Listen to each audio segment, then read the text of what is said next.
Hey there, Wastelanders, and welcome back to War Games News Radio. And in this video, I'm going to show you how you can create your very own custom Vault Dweller that you can use in games of Fallout Wasteland Warfare using the Wilds of Appalachia expansion. The latest miniatures and rules releases for Fallout Wasteland Warfare are all centered around content you can find in Fallout 76. And this Wilds of Appalachia expansion also includes rules mechanics that you can create your very own Vault Dweller coming out of the vault on Reclamation Day that you can upgrade with new perks, gear, and equipment in between missions. These rules let you take a fresh-face Vault Dweller and turn them into a grizzled post-nuclear survivor over a series of games, and it's personally a feature that I've been wanting to see in the game for years. So let's dig into the Reclamation Day solo character creation rules so you can get playing with your own custom Vault Dweller in Wasteland Warfare.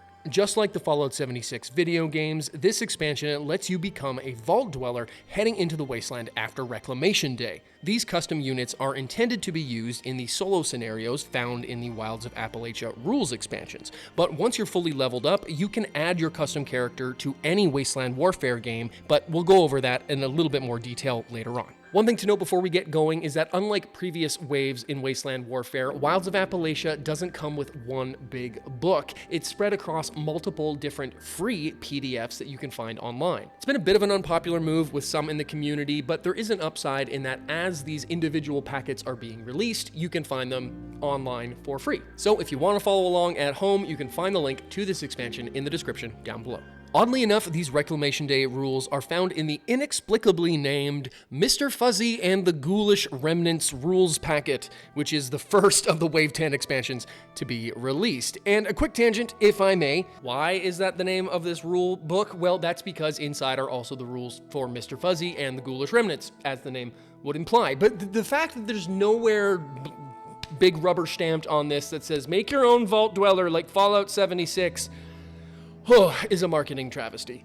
But now that you know where to find these rules, there are 3 starting archetypes to choose from for your Vault Dweller, each with their own different areas of expertise and equipment: Drifter, Raid Leader, and Sneaky Survivor. All 3 of the options start with the same Vault Suit and Pip-Boy for equipment, but each has a different weapon loadout: a pipe pistol for the Drifter, combat knife for the Raid Leader, and a pipe rifle for the Sneaky Survivor. The Drifter is going to be your all-rounder with a balanced mix of skills, the Raid Leader is more of your brawler, and the Sneaky Survivor is your long-range shooting specialist. Regardless of what archetype you choose, they'll all start with the same special stats: a 4 in Strength, Perception, Endurance, Charisma, and Agility, and a 3 in Intelligence and Luck. These aren't particularly great stats to begin with, but you will be able to improve these values in between games as you level up. At their starting stage, the 3 archetypes are very similar in a lot of ways and have access to the Prepare, Quick Action, and Combat skills based off their Strength and Perception. But some archetypes are better at certain skills than others. For example, the Sneaky Survivor has a Lockpick skill on their Agility of 4,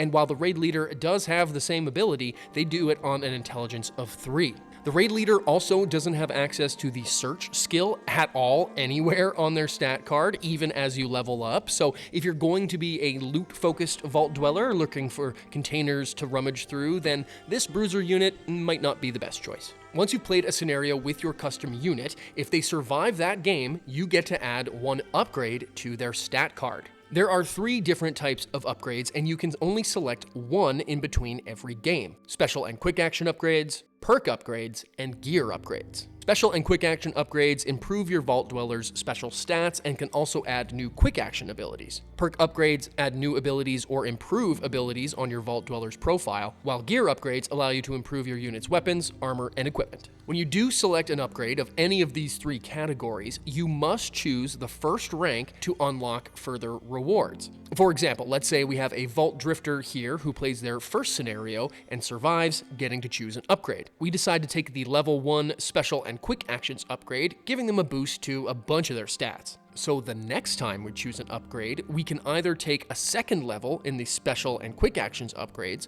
or take our first level in either the Perk or the Gear upgrades categories. There are 5 levels in each upgrade category for a total of 15, but each custom character can only take 10 before they reach their level cap. So make sure to choose wisely as you're picking your upgrades, because you won't be able to take every single buff for your character.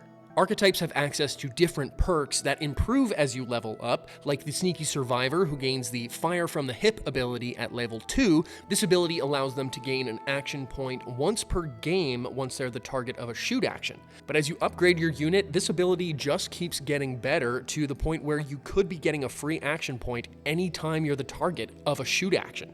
Your Vault Dweller's gear will also get better as you take ranks in the gear upgrades table, like the Drifter, who gets to replace their pipe pistol with the tried and true 10mm pistol at level 1, and then the laser pistol at level 3.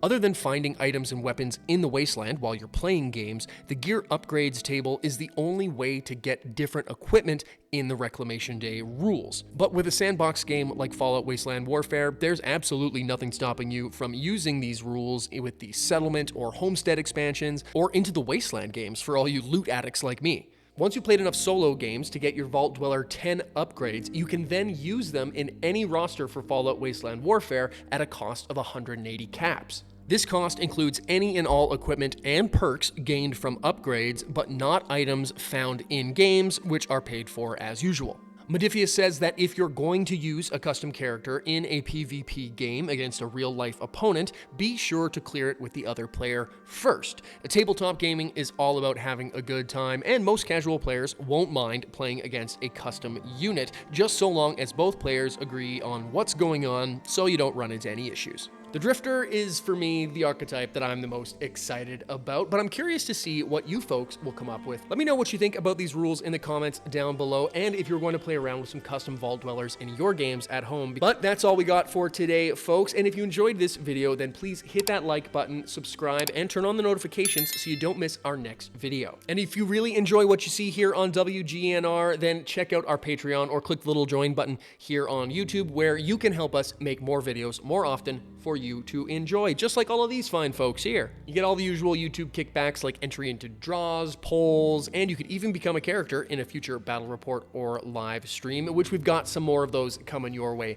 very soon, as mentioned. But we'll have more updates coming your way later, so thank you again so much for watching, and as always, WGNR, we'll be back.